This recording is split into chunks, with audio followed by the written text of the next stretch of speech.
Cher Kofi, cher Nicolas, Excellences, chers collègues, chers étudiants, Mesdames et Messieurs, je vous souhaite la plus cordiale bienvenue à cette manifestation organisée par l'Université de Genève, l'Institut et la Fondation Kofi Annan.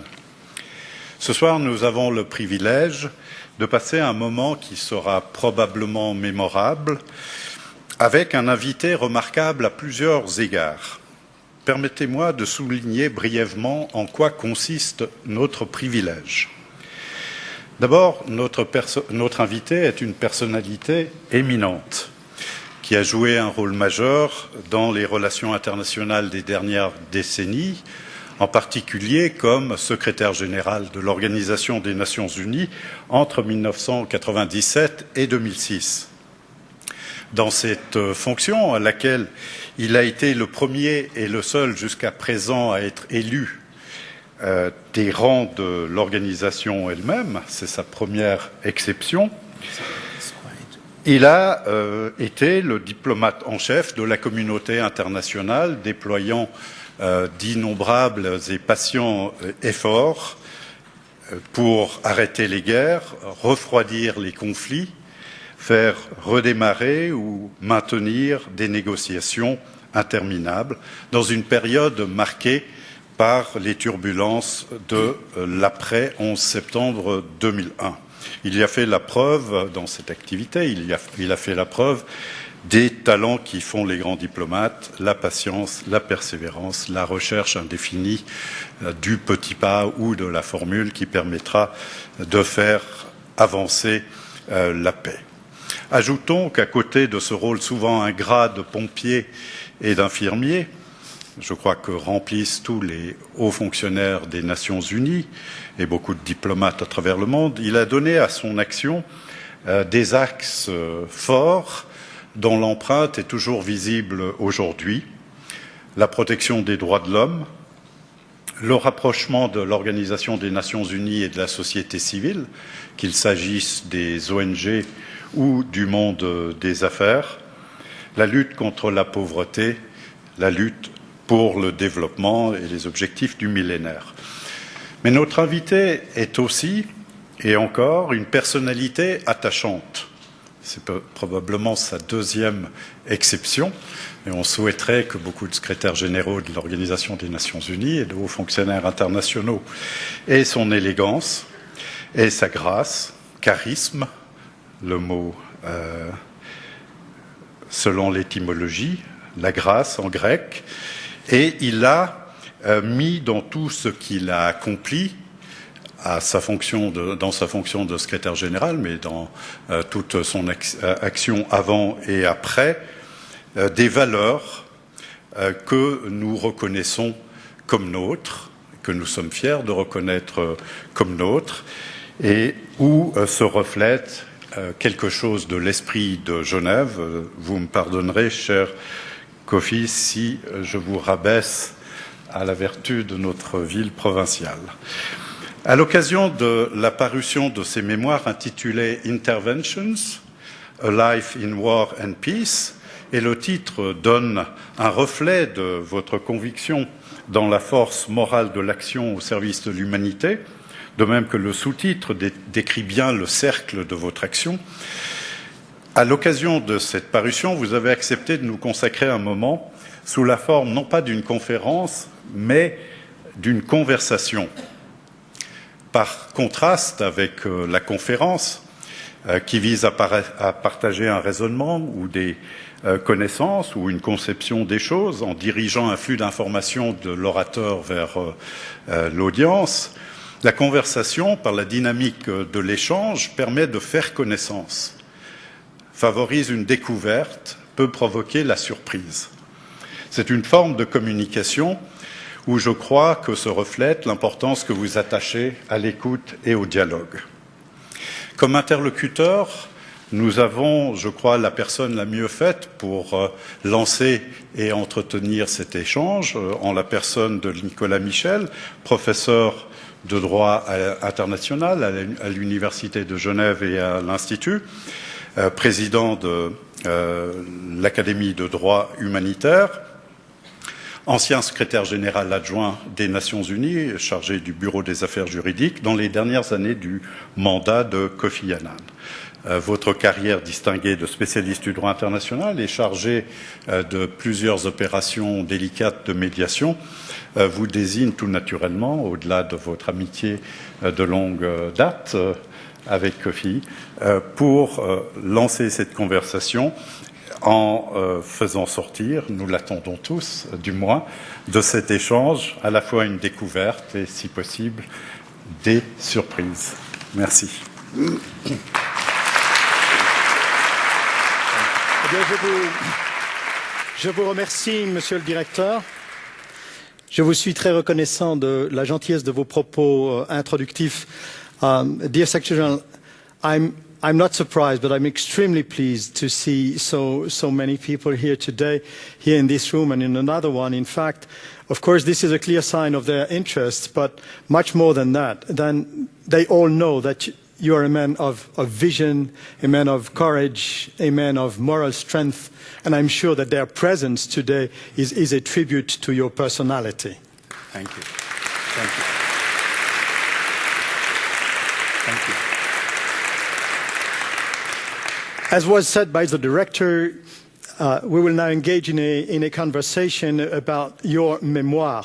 As you can imagine, a whole book with a number of different topics that is being handled. So we will have to select, and then you will have some time to ask questions, just in case there are issues we don't deal with in a way you wish. I would like, in fact, to start with something personal. I was touched when I read the two first words of the first chapter of your book, My Father. And I understood that in a way you wanted to pay tribute to him, but in another way you also wanted to explain who you are. So I think it would be good for the audience if you could kindly say a few words about how you were influenced and why you wanted to talk about your father. Thank you very much, Michel. Let me also thank Philippe Burin and Professor Faselli for organizing this evening, and for so many of you for coming, and particularly the students. It really gives me hope that you are interested in multilateral issues, the UN, and the rule of law. And also, I should say, in coming here this evening with Nan, there was no confusion. And we have had situations where people say, well, here's a man who doesn't need any introduction. And we run into difficulties. I mean, when I stepped down, I decided I was tired. And so Nan and I said, yes, let's get a break. So we took a friend's home in Como region, next to a forest, so that we can go to the forest and walk without going to the village, to be able to stay incognito and rest.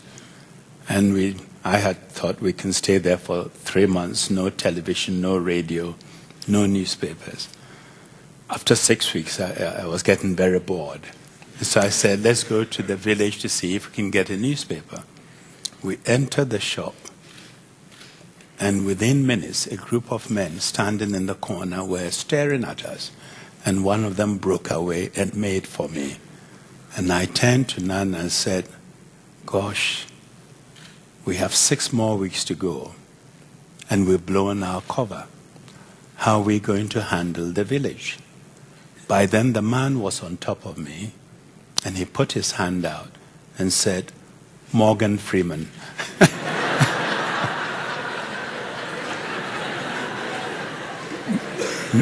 May I have an autograph? So I said, sure. And I signed K. Freeman. He was happy, and we were happy. And we continued our holidays incognito, which was something. But going back to the question you raised, obviously, we all get influenced as we grow up by certain important personalities in our lives. It could be family, it could be at work, it could be at the university and at school. And of course, along the way, I was influenced by many people, many friends. And my father was a big influence on me. He had a strong personality, a rather stoic man, and also played a role in society. He did work for a company, but he was also very aware of the tradition. And so one lived in the two worlds, if you wish, the modern and the traditional. And growing up in my grandmother's house, where all of us were there, all the children, and we talk in terms of the big African family. It's not a unit of 6 or 10. When you talk of a big African family, you can almost always have about 40, 20, 50 people around. And you can talk to them, you can go to them for advice, you can go to them to laugh. And sometimes they will give you advice, solicited or not, and it helps. And it was also, I grew up at a time when Ghana was seeking its independence. So my teenage years were the same years as Ghana struggled for independence. So my most formative years were with the struggle for independence. And in fact, there were two schools. There were those who believed independence had to be attained step by step, and one should be patient and prepare the ground for independence. And those who felt, led by Nkrumah, independence now. And it is better to have independence, even if you live in servitude, than be a colonial subject. My father was with a step-by-step group, as you can imagine. But at school, I was in boarding school. And we were also caught up with this political movement. And we used to play roles. We used to, one day you are opposition leader, the next day you are the head of government arguing your position. They used to consider me, because of my father's position, as a very strong opposition member. And sometimes the teachers thought I was a troublemaker, which I didn't always agree with them, but sometimes they were right. Sometimes they were right. And so that experience, growing up with all those changes taking place, had an incredible impact on me. Impact in the sense that, apart from learning from my father, teachers and schoolmasters who were very wise, sometimes I recall one Master Branford coming to the classroom one day and just putting a white sheet 1 meter by 1 meter on the board with a black dot in the right-hand corner. And he pulls back and asks us, boys, we were only boys and I was in a boys' school, boys, what do you see? And all of us in unison shouted, a black dot. So he pulled back and said, not a single one of you saw the broad white sheet 1 meter by 1 meter. You only saw a black dot. He said, don't go through life focusing on the negative. There's also quite a bit of goodness. Discover that too and identify them and let it work with you. So you really learn as you go along. So I walked away saying, change is possible, even dramatic change. So throughout my life, I've embraced change wherever possible. I have not hesitated to test or push the envelope.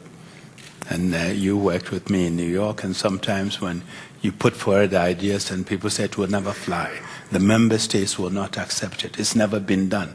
My approach is always saying, test it. You may be surprised. Push it. And often we got it done. Sometimes we failed, but that's part of the effort. Well, thank you very much. That indicates that you sometimes can be very, very bold. And I think that in selecting the title of your memoir, Interventions, in fact, you selected a word that is quite provocative. So if you could kindly please explain why you selected the word, what it is meant to indicate. Now, first of all, I became Secretary General at a very critical time. I became Secretary a few years after the collapse of the Berlin Wall and the Soviet Union. Prior to 1989, the tensions within the Security Council were such that it wasn't always possible to get the kind of resolution that will allow the organization to take certain actions. When the Soviet Union collapsed, there was a sort of euphoria in the organization where people felt finally we are going to be able to do what the organization was set up to do, without the divisions between the two powers, without either one trying to block us, and we can move ahead. And I think this excitement and euphoria led to certain decisions by the Council without thinking through seriously the consequences. For example, we shifted from peacekeeping operations in interstate situations where you were dealing with established governments, well-organized armies, where the peacekeepers went in to monitor agreements signed by both sides. And so you knew whom you could call on either side. You knew who the commander was, and you could. So often the soldiers went in even unarmed. And in fact, we felt that being unarmed was their best defense, you know. And then suddenly we were thrown into civil war situations, from Somalia to Rwanda to former Yugoslavia, where the governments did not offer the commensurate resources that the peacekeepers need. And often we ran into difficulties. We saw what happened in Somalia, where the peacekeeping operation collapsed when a U.S. helicopter was shot down and American soldiers dragged through the streets.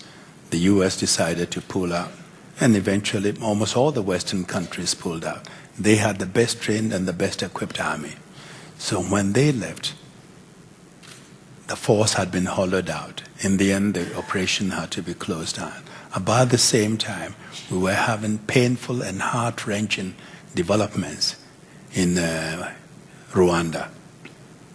And the UN had a small force of 500 to monitor an agreement between RPF and the government. And of course, the Council and everybody, we all treated it as traditional peacekeeping. They've signed an agreement, they would monitor it, but it wasn't an agreement between a government and a government. It was an agreement between a government and an opposing force within this. In a way, you were dealing with a civil war situation.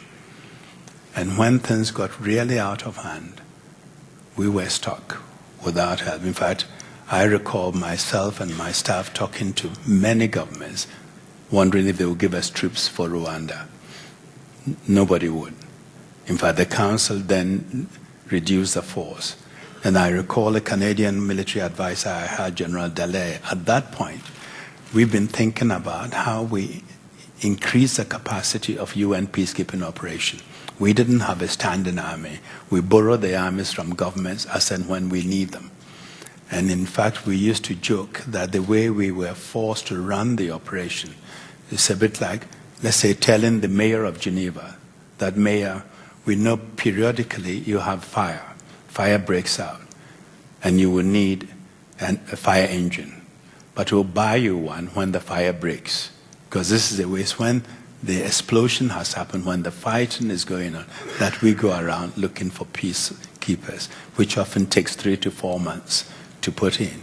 But what was interesting here is that we had this, what we call a standby forces agreement, where we approach each government to ask, in time of crisis, if you were asked to contribute to a force, what would you offer?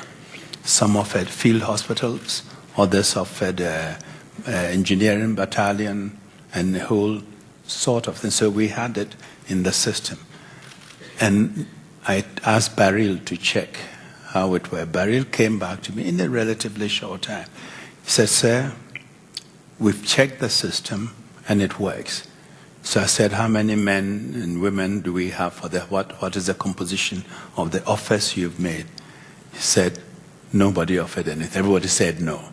And he said it has worked in the sense that at least we know where we stand and we are not going to. So, you know, so we had this problem. And then from there you moved into Yugoslavia, where we had a similar operation, where we tried with all our might to try and keep the people alive through the bombing in Sarajevo and all that, through Srebrenica, which when I say the member states often do not give you the resources which follows. In Srebrenica, we all recall that 8,000 men were marched out by the Serb forces and slaughtered. The UN force, there was a company, a Dutch company, that couldn't really stand up to the well-equipped Serb army. But what was interesting was when the idea of establishing a safe haven came up. I asked one of my generals, Lars Erik Valgren, who had been my commander in southern Lebanon and had done lots of field work, to draw up with other men a plan for the safe haven. He came up with a comprehensive plan saying, one, you're going to need lots of men. You will need 34,600 men to make these safe havens defensible and viable. They have to be fairly wide, about 36 kilometers width, to put them beyond the immediate Serb shooting. So we went to the council, and I brought the generals in to explain to the council. And as Baril says in the book, he said, I thought they were going to lynch me. They were very upset that we put forward a proposal of that size. And they said they changed the language from protection to dissuade, that the peacekeepers should use their presence to dissuade Serb attacks, as if these Serb soldiers were so well behaved that when they see a UN blue helmet, they wouldn't shoot, or they would put their gun down. And because they changed the mandate, they offered 7,600 troops instead of the 34,600 we wanted. And it took 1 year to put that number of troops together. In fact, we had to go as far as Nairobi to Kenya to bring Kenyan troops who hadn't seen snow into the Yugoslav operations. We sent them to Slovakia to get a bit of training on the equipment and then introduce them. And it wasn't as if the troops didn't exist elsewhere, but nobody was offering them. So this really refers to the time when you were first Assistant Secretary General and then Under Secretary General for Peacekeeping Operations as head of the so-called DPK, or Department of Peacekeeping Operations. And then obviously you took all these lessons. I mean, you requested very candid, thorough studies about why things didn't go the way you would have wanted. And you took all these experiences later on when you became Secretary General. I mean, you cannot live through those experiences and not be marked. It's something that you think about and it haunts you, and you ask yourself, what can we do to prevent it happening again tomorrow? So when I became Secretary General, you're absolutely right. One of the things I kept saying, how can we improve the mechanism? How can we strengthen peacekeeping operations? How can we work with the member states to ensure that if we get into these situations or we take these actions, we are much more effective than we've been in the past. And it was in 1999, you may recall, at the General Assembly session, I challenged the membership to think seriously about how we protect civilians in conflict and raise the question of what happens if tomorrow we are faced with another Rwanda. But precisely before that, when the decision was taken to militarily intervene in Kosovo, obviously you had in mind that not intervening was wrong, and so intervening should be the right thing to do. But you were confronted with a situation where the Security Council did not give its authorization, and you are very, very well known to support the Charter, to support international law, and there you were caught between, on one hand, the Charter, on the other, ethnic cleansing, and you supported an operation that was not authorized by the Council. No, yes, we were faced with a situation in Kosovo where we had to take firm action. And in some of these situations, I know you are the lawyer and my legal counselor, sometimes it becomes much more than a question of legal niceties. There are moral imperatives and human lives at risk. And this was a situation in Kosovo where we were dealing with Serb leadership and a Serb army who were capable of incredible brutality. We have seen it in Serbia, we have seen it, the fighting in Croatia, we've seen what had happened in the region. It would have been unconscionable for the United Nations and the UN to sit back and have it repeated in Kosovo and say, well, we couldn't do anything, or we didn't have approval of the Council. And so I felt that there was solid moral grounds to be able to move in. And also the discussions amongst the membership made it clear that in the Council, vast majority of the Council were also in support. But they could not have gotten it through because there would have been a veto. And in fact, subsequently, after the Kosovo invasion, there was a vote where 12 member states voted for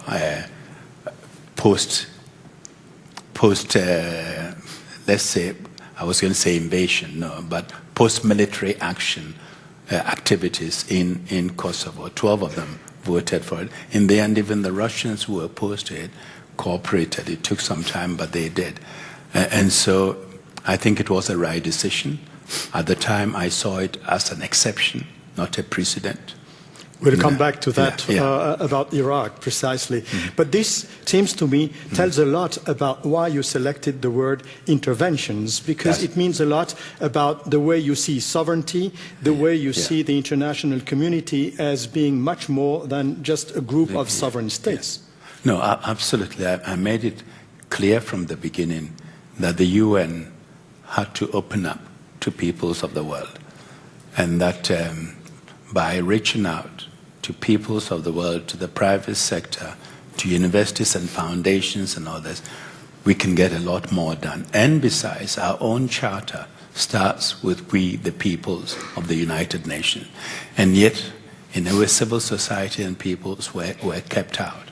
And in fact, I recall some ambassadors asking me, Mr. Secretary General, who gave you the authority to open the door to civil society, private sector? I think they were even more worried about the private sector than civil society. They thought they would interfere with decisions of the Council, decisions of the General Assembly. I said there was no way they could do it.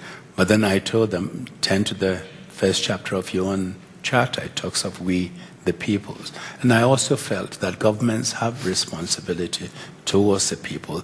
All power resides in the people. And the governments had to realize that their responsibility to the people, their welfare, their protection were primary function of the trust and the power vested in them, not the other way around. And in fact, it was also around the time when there was lots of discussion about human security. And the UN had become, I saw it as an organization of states which was so focused on protecting their rights and their interests. But rights and interests for what? It's all for the protection of the people. If you have this construct, even if you go back to treaties of Westphalia, that was all intended to reduce conflict, to reduce violence, and therefore the protection of the people. But I think in the end, most of the member states understood, because I asked that we had to ask ourselves, what can the UN do? What can the UN do alone? What does the UN have to do with others? What does the UN have to leave others to do? Or what does the UN simply sit on the line and say, this is not for...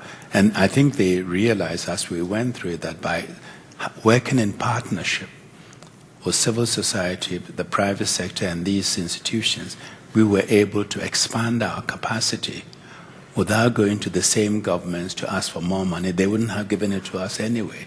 And when you look at the efforts we made with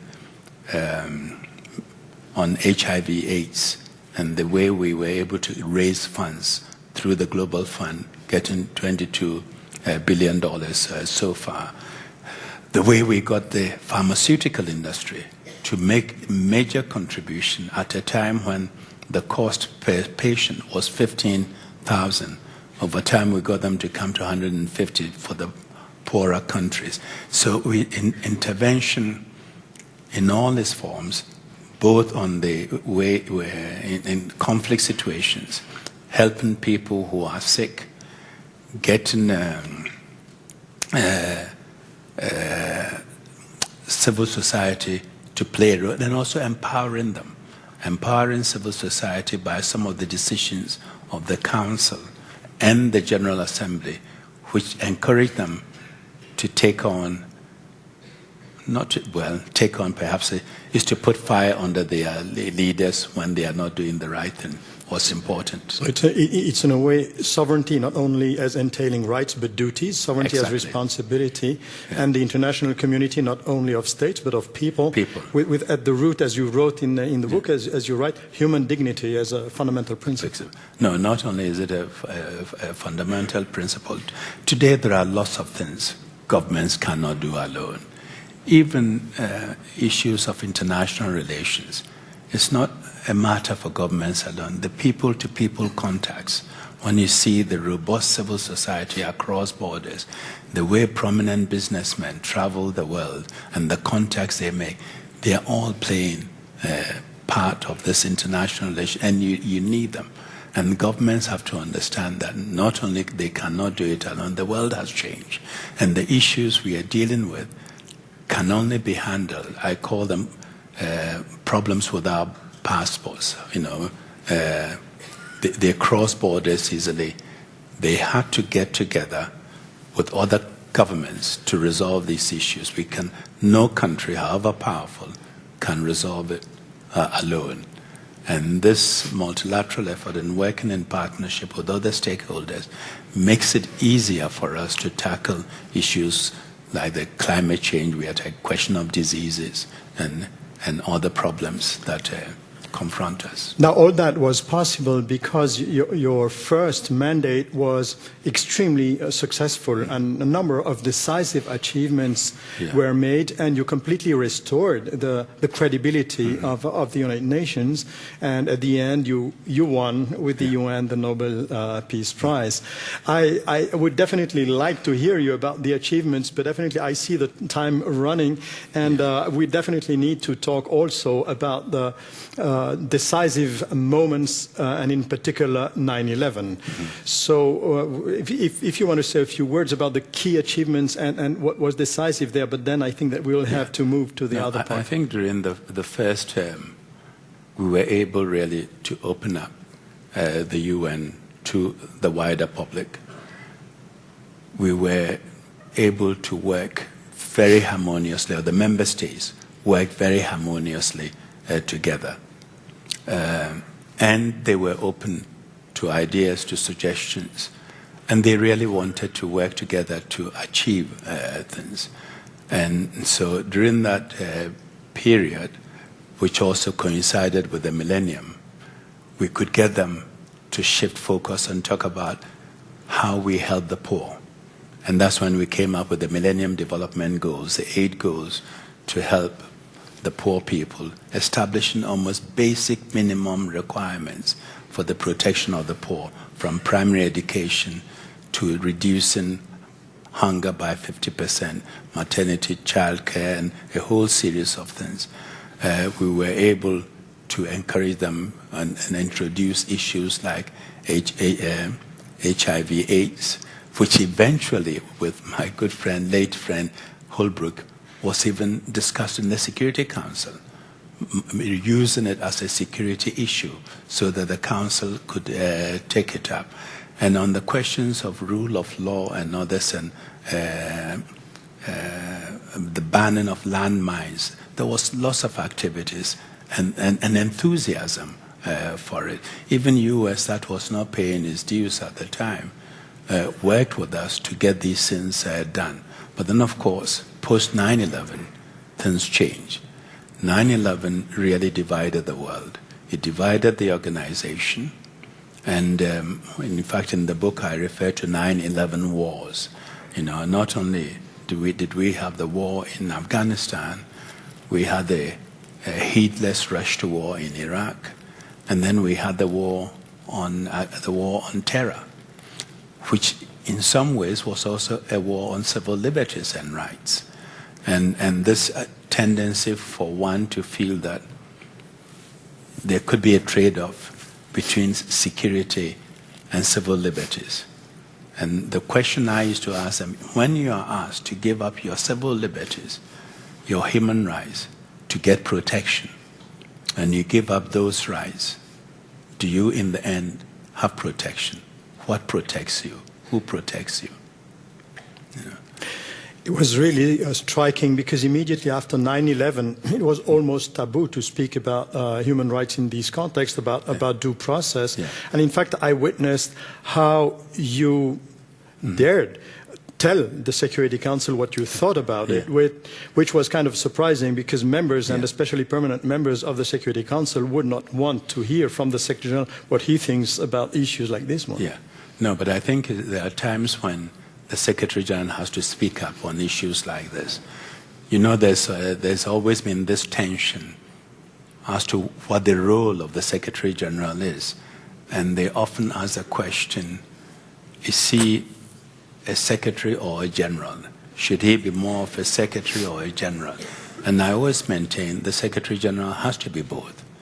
There are times when he has to be a general and show the lead, like in the situation after 9/11, and there are times when he has to be a secretary and support the member states. But you cannot be an effective Secretary General if you allow yourselves to be reduced to a secretary and you can take no initiatives, you cannot speak up, and you cannot challenge.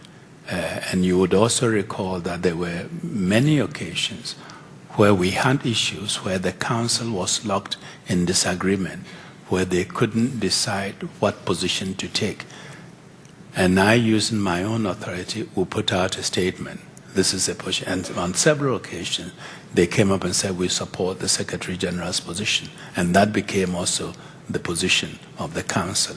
So I think the Secretary General sometimes has a responsibility to work, to help the member states by facilitating transactions and understanding between them. And when there are divisions between the member states, the Secretary General has a role in helping to heal it, although sometimes people will tell you get squeezed in the middle, but that's part of the job. But that's definitely, I mean, a case where you were much more a general than a secretary after the, or just before, immediately before the military intervention in Iraq, and after it, when obviously it was a major controversy in the international community about the legality of the intervention. And there in September of 2004, in the course of an interview with a BBC journalist, you in fact made your position clear. Yeah. What was interesting about that interview is my position had been clear all along, but I had not used the word illegal. About even 18 months earlier, I had said for anyone to go to Iraq and to attack Iraq without Council approval would be in contravention of the Charter. And I kept asking them, what happens the day after the bombing? Because everybody agreed they would win the war. But how do you win the peace? How do you put the thing together? In fact, it was Colin Powell who in one situation has said, you broke it and you own it.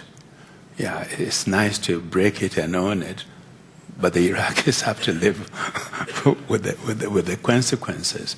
But I think my position was clear. And of course, when I said it was illegal, they got very upset. The Council, any country has a right to defend itself if it's attacked or there's possibility of an imminent attack to protect and defend itself. But when it comes to issues of broader peace and security concerning the broader international community and all of us, we cannot accept that a country or group of countries take it upon themselves that they are going to take action. The Council sent in the inspectors. Remember, they had been out for quite some time, and I had to negotiate very hard with the Iraqis to get them back in. So Dr. Bliss and Dr. El-Beradi were doing their work. When they submitted the first report, the Council indicated Saddam must cooperate or there would be consequences. And the inspectors were not allowed to come back with their second report and complete their work.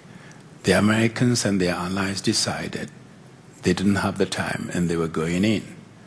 And yet, logically, if it is a council that has a responsibility, and it is a council that maintains that if Iraq did not perform, there would be consequences, they had to make the judgment that Iraq had not performed, and second, what the consequences should be. It wasn't for a group of countries to jump the gun on the pretext that there was weapons of mass destruction, which in the end they did not find. And by the way, on this one, it was interesting. There was a very prominent Iraqi diplomat, Ismat Kitani, who's unfortunately no longer with us. We were having lunch once before this, and Ismat asked me, he said, there's all this fuss about Saddam and the weapons of mass destruction. What if he's bluffing? He doesn't have the weapons. I said, you mean he lives in a bad neighborhood and he's really bluffing, telling the neighbors, don't mess with me. I have all these powerful weapons. If you do, I would wipe you out. And in the end, that's what it turned out to be. I mean, the first Gulf War in 2001 destroyed quite a lot of weapons. They wiped out their air defense systems. And the UN inspectors from 2001 to 2006 on the roll for chaos destroyed, in fact, more weapons than all the bombing did. So he had really been, his weapons had been destroyed and diluted. But of course, we all know the story now. Yes, and when you used the expression, it was in the middle of a fierce presidential campaign in the United States, and in addition to that, you had decided to create an investigation on the difficulties experienced by the program Oil for Food, and that's what you wanted. You wanted to really clear everything, clean thing, but then this investigation was instrumentalized in a way. Oh, absolutely. I mean, they used it to hit me on the head and also the UN. And obviously, we didn't do everything right in terms of managing the program. And I kept saying, but the objectives were achieved. The objectives of feeding 26 million Iraqis. And it was so thorough that, in fact, when we had the first elections, it was the cards we used for distribution, which became the basis for registration for the elections. And we did our work. The Volcker Commission indicated there were mismanagement, which we accept. But when they talk of corruption, the corruption was in the capitals. All the 2,000 companies that bribed Saddam to get contracts, quite a lot of them came from the permanent members who were supposed to implement the resolution they passed. And in fact, on the oil, quite a lot of the smuggling, which was done directly by Saddam through Turkey, Jordan, and all, they were aware of it. The member states, and they had planes in the air, checking on everything. But of course, it was convenient to dump it all on the UN and to beat us. I was a bit disappointed at the time that the member states did not speak up. But of course, later on, you notice when I appeared in the General Assembly to speak to them, they all stood up and gave me a standing ovation, which I felt was their way of redeeming themselves and saying, we are sorry, and we knew what was going on. And this is a General Assembly that doesn't do that, rarely. I recall President Bush telling me, Kofi, this General Assembly is a tough place to talk. Nobody claps. Nobody gets up. They listen silently. You finish, they sit silently and watch you walk out. Of course, when you compare this with the Congress, where they are up and down, it's very disappointing. very difficult. And this moment was really emotional and impressive. Eyewitnesses, that's exactly, and that gave you the necessary strength to make out of the crisis an opportunity for change, for reform. And we were about to experience the 6 years anniversary of the United Nations in 2005, and there you made a lot of proposals. So, and a number of them are very well known, but still I think that it would be important if you could identify those that are closer to your hearts in a few words. No, yes, I decided to put forth some proposals, including attempts to reform the Security Council, with very solid proposals, which I think someday they will have to reform the Council. It had to be sooner rather than later. With the new emerging countries coming on board, they will not sit back and not have a seat at the table, and so the pressure will be on. I also put together a group of 16 wise women and men to do a report on threats, challenges, and change in the new century. And they were very good. They came up with a list, clusters of about 8 threats that we should worry about. Wars between states and within states, weapons of mass destruction, internationally organized crime, environmental degradation, and name it, and made some suggestions as to how we could cope. But one of the most important one, and of course that was also when we created the Human Rights Council, the Peacekeeping Commission, and responsibility to protect, which I think is an important norm. It will take time to be fully realized. But basically the concept of the responsibility to protect is to insist that governments have a responsibility towards their citizens, and they have to protect them from genocide, crimes against humanity, and other serious crimes. And where the government is either unable or unwilling to do it, the international community in the form of the Security Council has a responsibility to do it. The importance of this norm is that we are telling dictators and autocrats that you can no longer hide behind sovereignty and brutalize your own people. You have a responsibility, and where you fail, the international community may intervene. But we are also telling the international community and those countries outside that particular country that you also have no excuse. You cannot say we will not intervene or we cannot do anything because it's an internal affair. Some crimes are so shameful, disgraceful, and unacceptable that we cannot sit back. And we may not always succeed, but we need to wake up every morning ready to fight it and do something to help. Thank you very much. Before we go to the questions, I really think that it would be important for you to at least mention in a few words Kenya, because this is very timely. And if you could, in a few words, also say what were the ingredients that made the success of your mediation in Kenya, and what of these ingredients were not present in Syria? I think if a comparison could be... No, very quickly then. About 5 years ago, in December 2007, there were national elections in Kenya, and when the results were announced, the opposition felt they had been cheated. And in fact, the elections were announced and the president sworn in very quickly at midnight. And so all hell broke loose. And 1,300 people were killed and about 650,000 people uprooted. And I was invited by the African Union to go in with 2 other panel members, Professor Michel, the wife of Nelson Mandela, and former President Benjamin Mkapa of Tanzania, to help calm the situation. And we negotiated an agreement between the parties, and they formed a coalition government. It was not an easy one. It was interesting that the government party said it had won the presidential elections. In terms of parliamentary seats, the opposition had won more seats than the government. So putting together the coalition was the only way to go, because neither side could have run the government without the other. And we, as part of it, we also came up with a reform plan, including a new constitution, which was adopted 2 years ago, and under which the last elections were held beginning of March. But the difference here is that compared to Syria, first of all, we worked very closely with civil society. I went to Kenya several times a year, and not only did I meet with the government leaders, I met civil society, business leaders, women's organizations, religious leaders, telling them, this is your agreement.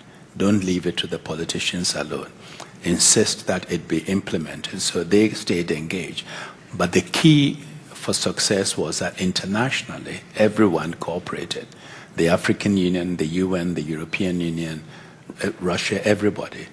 And even when sometimes prominent people from Europe and America wanted to come in, they would check with me, or I would call them and say, this is not the time, don't come, it will be exploited. And so we worked really, really very closely, and they put concerted pressure on the Kenyan political elite to come to a settlement. This is completely lacking in Syria. The Syria obviously is divided, the region is divided, and the international community in the form of Security Council is also hopelessly divided. And this is why I made a serious attempt to help resolve it with a 6-point plan. And of course, the Geneva communique of June last year, which they should have built on and did not, because that communique indicated we needed political settlement, and we also needed a transitional government with full executive authority. And at that meeting, all the foreign ministers of the Permanent Five who came to Geneva for that meeting signed on. Once you talk of a transitional government with full executive authority, it means the existing government is on its way out, and you're going to work to make a change. But they didn't do that. They went to New York and started fighting again. That's when I decided they were not serious.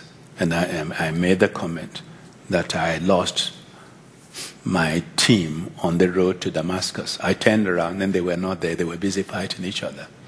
So I didn't see the point of continuing. And it's very tragic what's happening in Syria. When I took on the job in February, March last year, 7,500 Syrians had been killed. Today, the figure is 70,000, and I think that's gross underestimation. You have more than 1 million refugees outside Syria. You have 2.5 million internally displaced, and you have between 1 and 1.5 million Syrians in need. And the assistance is not reaching them fast enough, but we are fighting to put in more guns. Thank you. There is definitely one thing that I personally need to say. We've been talking about your role, your function, etc. But there is somebody who was always at your side, somebody who in a remarkable way struck a fantastic balance between being present, supporting you, and being discreet. And I really definitely want to pay tribute to your wife, Nan, for her remarkable role. Yeah.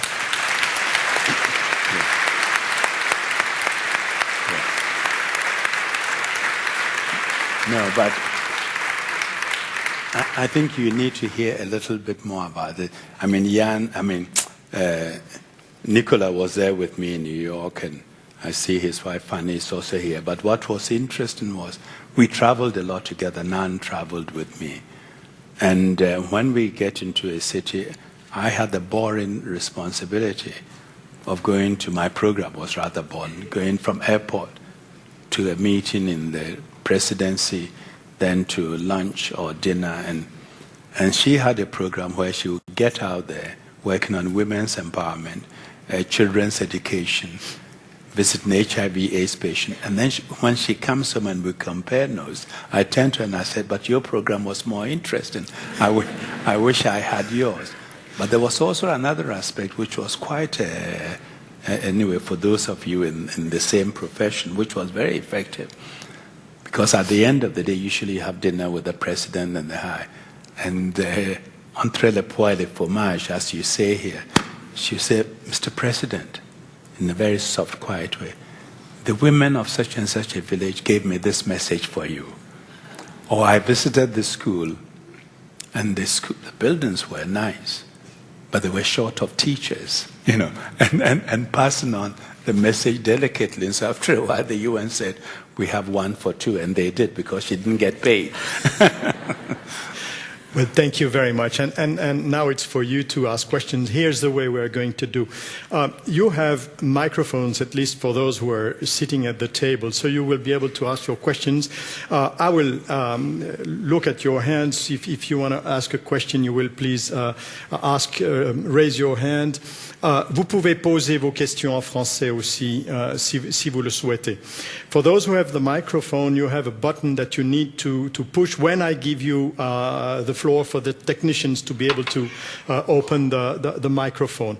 Please identify yourself and please ask questions and short questions. Please make no statements. It would be more interesting to listen to what Secretary General Kofi Annan has to say. So, sorry, but you can't be so sure.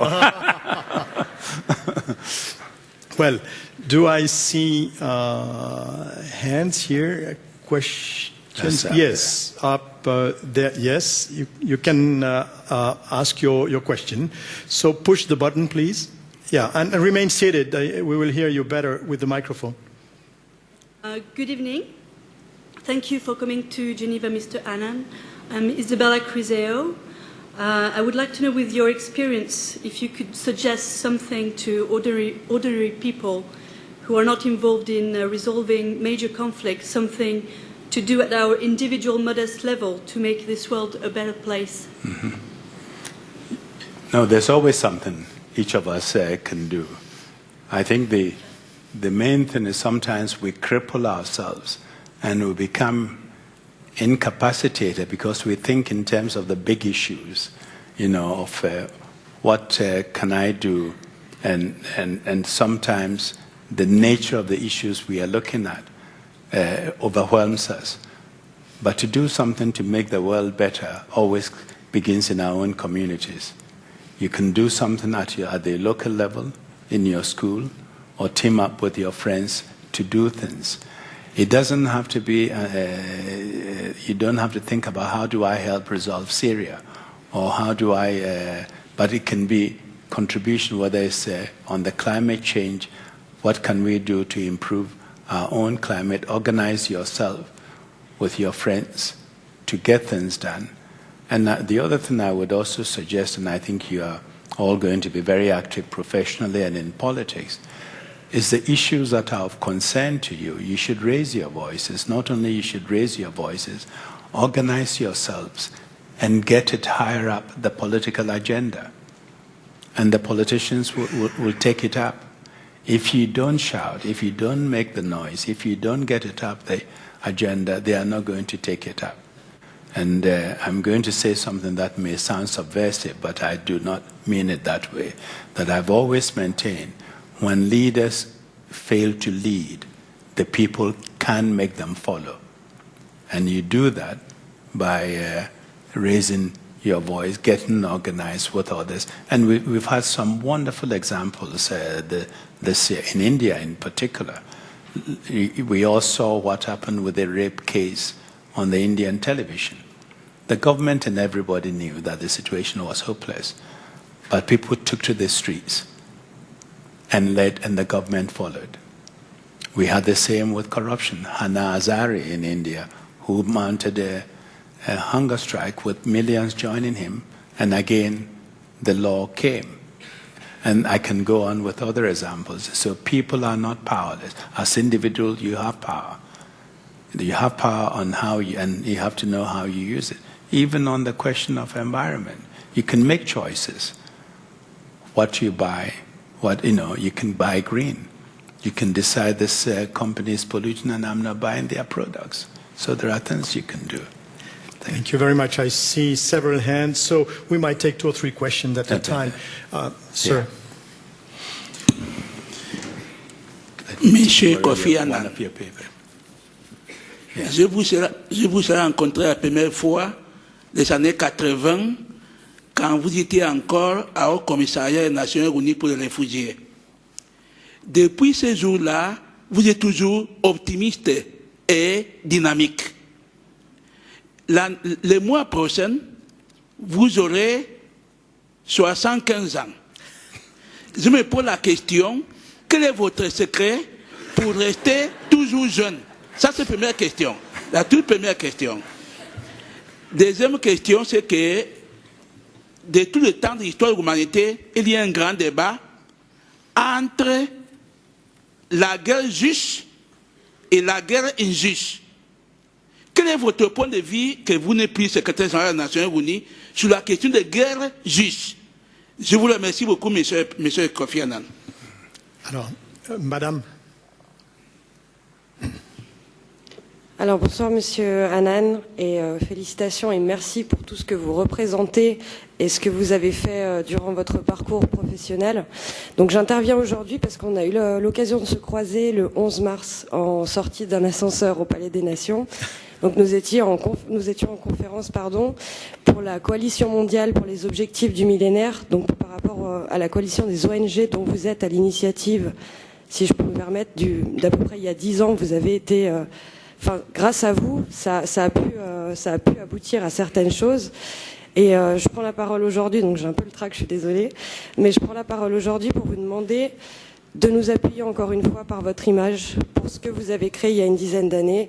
Et je vous propose de venir intervenir au centre de ressources des ONG où nous collaborons avec Monsieur Ricardo Espinosa pour appuyer les combats que nous avons actuellement en Afrique, en Colombie et localement. Voilà, merci. Merci. Madam. Thank you, Chair, and thank you, Secretary General, for, as usual, providing very illuminating comments and insights. My question is, you presided over the UN as Secretary General at the time of the development of the MDGs. I suppose I'm wondering, where do you see the post-2015 development agenda going? What areas of focus do you think the post-2015 agenda should really focus on? Thank you so much. Thank you. So we will take these ones to start with. Let me react very quickly. Thank you for recognizing that I'm youthful. But these days, everything is changing now in our world. You know, Warren Buffett has decided that middle age now doesn't end till 84. So we have lots of young middle-aged people who are still active. And on the question of just war, I think the discussion we had now about Kosovo, for example, is something that I would say comes closest to it. Taking a sort of preventive action, taking action that you know will prevent worst disaster. I think the question we need to ask ourselves when we decide to use force is, does it do more harm? Would it help? And if not, why should you think there's a tendency for some people to think you must always intervene, you must always rush in the army, and it is not always the best way. I think it's very difficult for us as individuals to know when to sit, because I believe there's time to sit and let things happen, because whatever you do wouldn't make any difference. And there is time to move and make things happen. And you should know the difference between those two. And I think on the just war issue, I will give you the Kosovo example. But my own view is in wars where people come up and think they are victorious, they have won and all. Honestly, in war, if we look at it from a moral, ethical point of view, there are no winners. Even those who win often have to do incredible things, commit incredible times, and that they have to live with to be able to defend. So if we can, and I know it sounds a bit idealistic, we should really try and avoid wars. But there are times when I said you may need to put force to the service of peace. And Kosovo was one of those situations. And thank you for the questions about the MDGs. And I will think about how I join you and Spinoza and the NGOs to discuss the MDGs. Be in touch with my office, and we'll see what we can do. On the question of post-2015, MDG focus, that's a tricky one for me. It sounds like a straightforward question. A tricky one because Secretary General Ban and the task force are working on it and deciding what to do and where they should go. Tricky because I was also the one to come up with the MDGs, and I don't want whatever I say to sound as if I'm protecting TEF or I'm telling my successor what to do. I did it my way and he's going to do it his way. But let me say that I see the 8 MDGs as a minimum. Is the floor, is the most basic any one of us on this earth should have. So, and since it was launched, it has lifted millions out of poverty. And some countries have made very good progress, whether it's on primary education, on drinking water, or whatever. But they will not meet all the goals. If by 2015 they have not met these goals, they should persevere. They cannot give up. If it's a basic minimum and a floor, you have to strive to achieve it for everybody. Those countries who have achieved it can move to the next level. They can go higher. If everybody's been given primary education and you want to move to secondary education, so be it. But I know the discussions going on in New York with the task force are looking at the question of sustainable development, environmental degradation, governance, human rights, and a whole host of issues. And I think the debate is going on. They have another couple of months to prepare a report for September, and I would not really want to prejudge what the Secretary General decides to do. Thanks. If you allow me, may I just simply say, for the sake of avoiding a risk of misunderstanding, that about the use of force, you always insisted on the need to respect the Charter. That's correct. And when in your report, in Larger Freedom, when you proposed the concept of the responsibility to protect to the General Assembly, you insisted on saying, this is not an attempt at replacing the Security Council, but at making the system of collective security work. And not only that, I also indicated that the kind of intervention we were seeking on the responsibility to protect had to start with political, diplomatic, economic pressure, and all sorts of pressures to get the governments to bend. And force can be used as a last resort. And since you raise this issue, let me add one more point. You often hear the comment, why isn't the UN intervening in Syria? Why has it intervened in Libya or in this country but not there? Obviously, we cannot intervene everywhere. But the fact that you cannot intervene everywhere does not mean you should not intervene where you can. In fact, I often say we insist we can only intervene, we should intervene everywhere, and if you can't intervene everywhere, don't intervene anywhere. It's a bit like telling the Geneva police, if you can't arrest all criminals, don't arrest anybody, not even those you can. And so it's but I think the whole concept, that's why the Kenyan example is interesting. It's not necessarily force, you know. Thank you, thank you. Well, so many hands. I'm sorry, I will have to make a selection. Yes, madam. And maybe look at the left and maybe someone this seat. Yeah. Thank you, Mr. Kofi Annan. Thank you, Professor Nicolas Michel. Thank you for being inspiration for many. I would like to know your opinion about Western Sahara. Do you think there will be a referendum someday? And have you ever tried to negotiate with Polisario, Algeria, Moroccan government? Thank you. Okay. Let us also take questions we'll from... take several. Yes, please. Thank you. It's Alice Panepinto, Durham University Law School. My question is a didactic one. I have the fortune and misfortune of teaching some very sceptical first years in both international law and international relations. So my question is, do you have a message, perhaps 3 points for me to relate back when I go back to Durham, in encouraging them to engage with UN issues and perhaps be a bit less sceptical? Thank you. There, yes.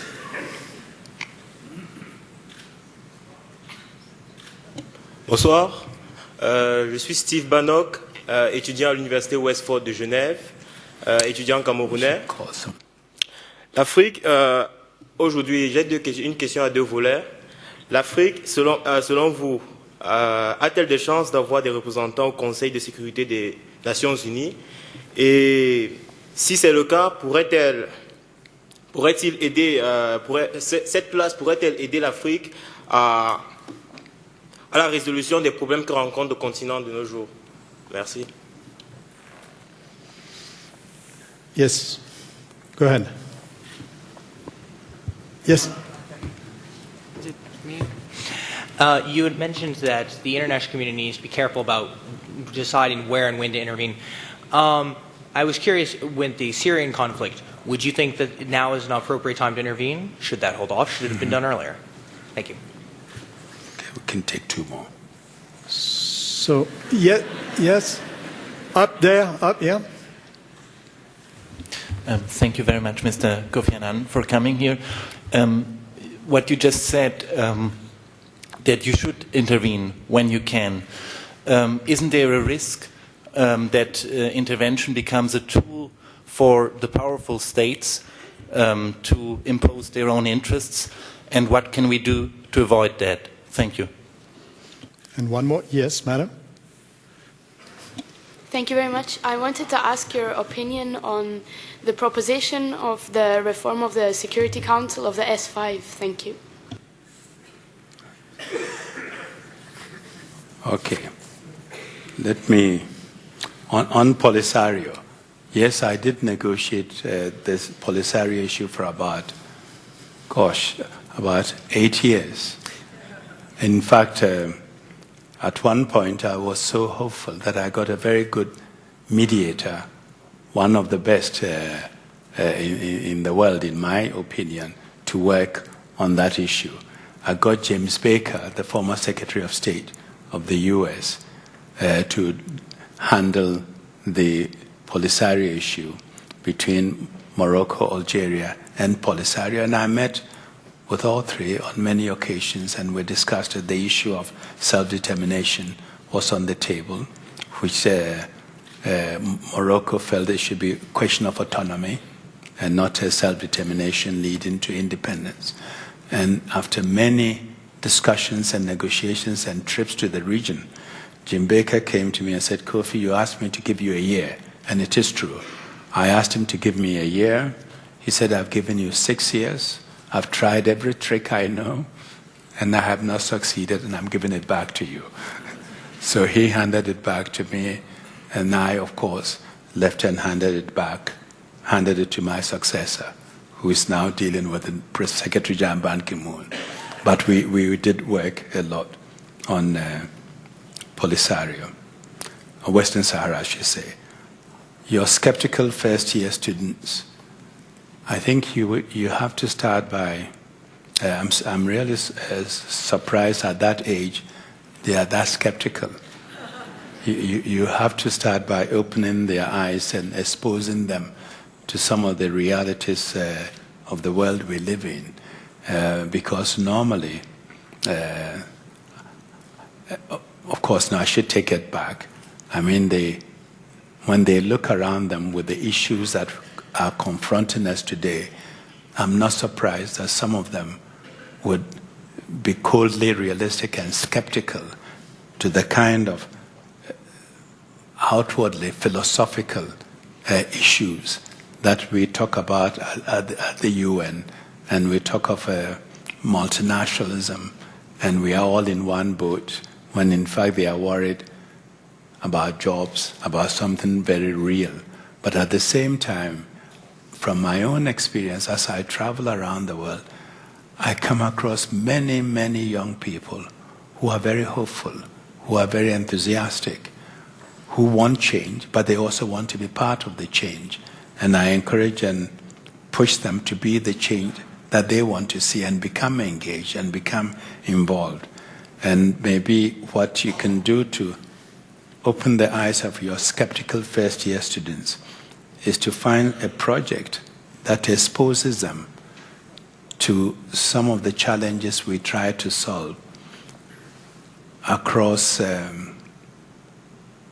cross borders or with other partners, problems that you can't solve alone. Let them try and solve it alone, and then try to work in partnership with us and see which one succeeds. And it may make your work a bit easier. On the Africa and the Security Council reform, let me take both together. One of my proposals for Security Council reform was the fact that we should create additional Security Council seats without veto. First of all, the composition of the Council today is based on the geopolitical realities of 1945. The world has changed. And to think that we have a Security Council today where India, with about a fifth of the world's population, it doesn't have a seat. The whole of Latin America doesn't have a single permanent seat. Africa, with 54 states, doesn't have a single seat. And of course, you have issues like Japan, second contributor, also without a seat, and I could go on. So the suggestion was that we should create additional seats, one for Latin America, which means the Americas will have two seats for Africa, one probably for Asia, which could be India. But of course, the question is the regions would have to agree where these seats go to. And the problem was not always with the big boys. Obviously, when you look at it in terms of Europe with 3 permanent seats, and I really believe if we reform the Council along the lines that I was suggesting, the Council would have become more democratic, more representative, and gain in greater legitimacy. But it didn't work. For example, when you take the African, see, at that point we said 2 seats.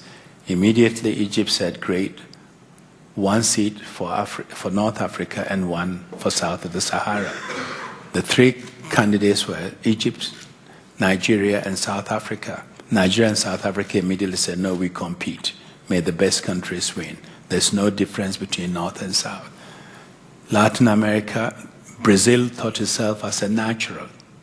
And I received the former president of Argentina, Carlos Menem. We had a very good conversation, and at the end he looked at me straight in the eye. I said, Mr. Secretary General, things are going extremely well in my region. We are getting on well with Chile, with Brazil, with Uruguay, and all our neighbors. This has not happened in a long time.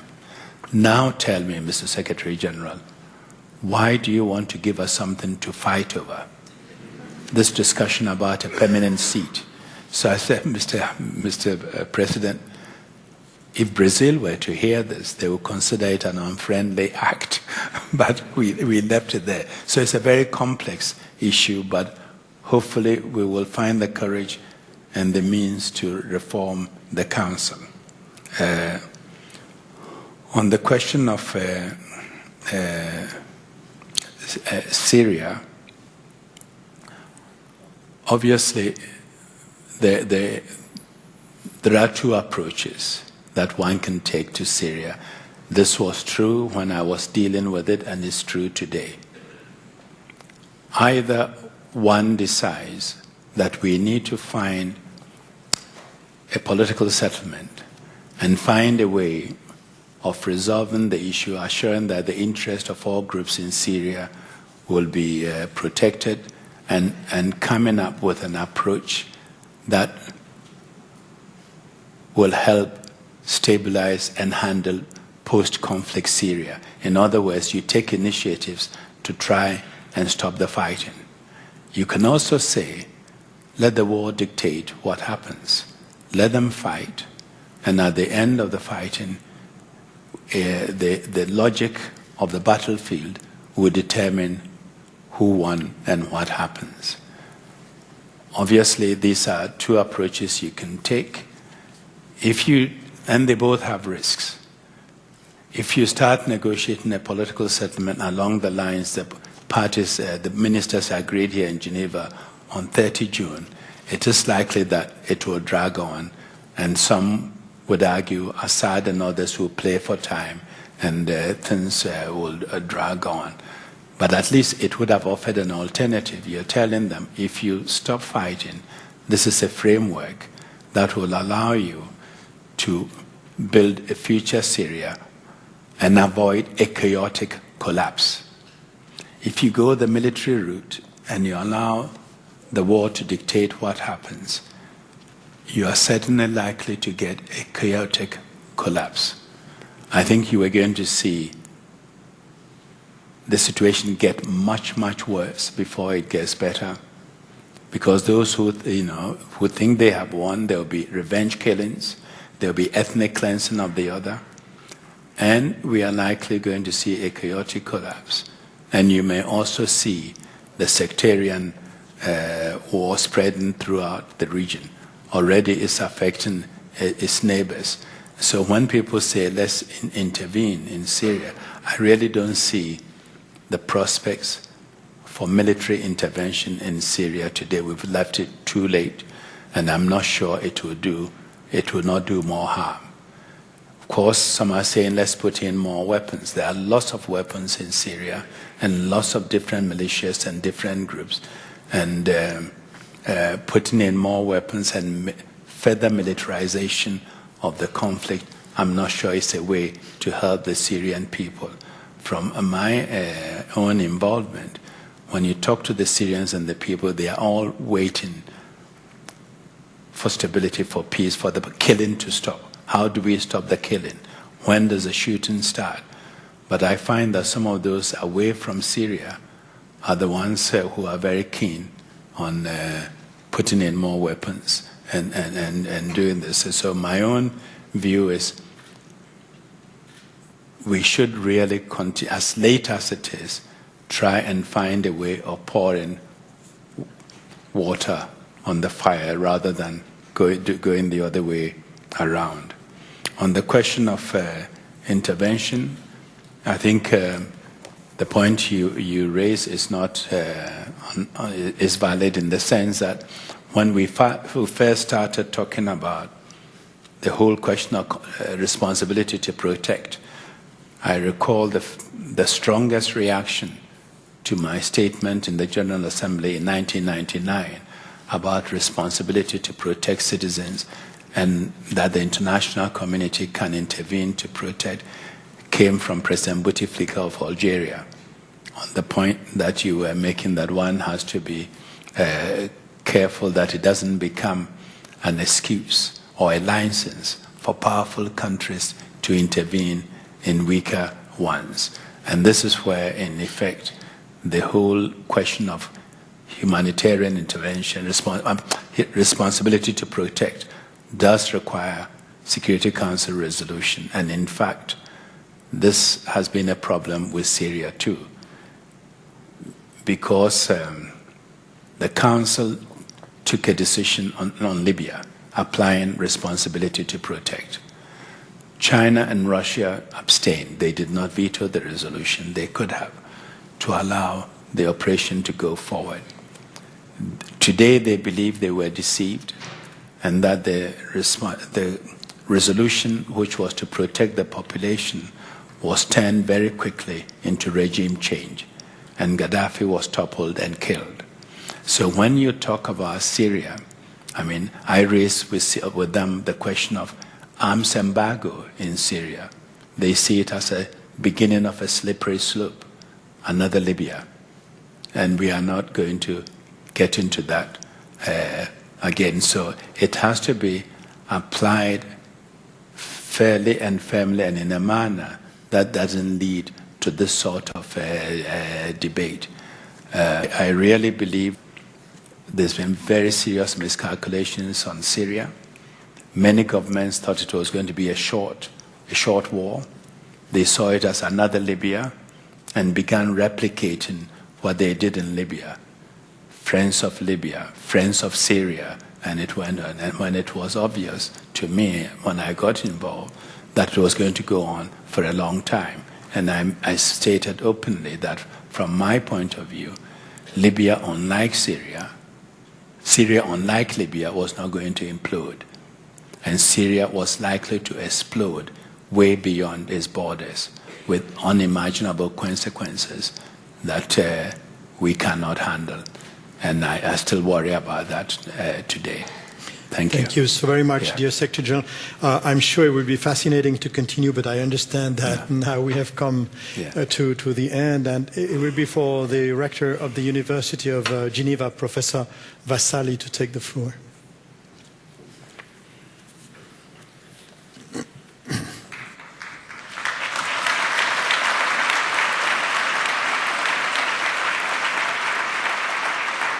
Mesdames et Messieurs, ladies and gentlemen, let me, on your behalf, Nicolas, Michel, of course, but in particular Kofi Annan, for having shared with us some of those exceptional moments. I want to help you. Thank you for having helped me be more audible. This is what the United Nations is all about. Power to the people and giving the civil sector some way to have access to the podium. When we invited you, Mr. Annan, with Philippe Burin, you immediately accepted our invitation to come and present and share with us your book. And I was, of course, extremely happy about this. And I understood more why this was the case by hearing you telling us how it is important to reach out for the United Nations, to civil society, and you said in particular to universities, and that reaching out to universities can hopefully help more to be achieved. I would hope from a university point of view that this is true, and that by joining the forces between the multilateral aspects of international organizations such as the UN and the multidisciplinary aspects that universities can provide, that this indeed may provide some contribution to improving the world. And in that sense, Philippe Burin mentioned that Geneva is a provincial town, and of course we need to agree. However, I think it's not any provincial town. I think the fact that, and all of you here are a witness to this, the fact that Geneva is such an incredible town because it is a siege of the European siege of the United Nations, also because it is a siege of very remarkable academic institutions, a graduate institute, the University of Geneva. I think Geneva in that sense is a very special place for the kind of nexus between the world of international organizations and the world of the civil society. And therefore, I would like, ladies and gentlemen, to, on your behalf once again, thank Kofi Annan. I would like to say that he told us that speaking in front of the General Assembly was a tough place. It was a tough place to talk. Nobody would clap, nobody would get up. Ladies and gentlemen, I would like to ask you to get up and clap for Kofi Annan. Thank you. Good, thank you, Misty. Thank you very much. Thank you. Thank you very much. Thank you. Thank you very much. Thank you. Thank you. Good. Good. Okay. Okay. Thanks. C'est different. Okay.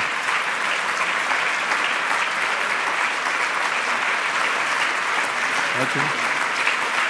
It went well. Thank you.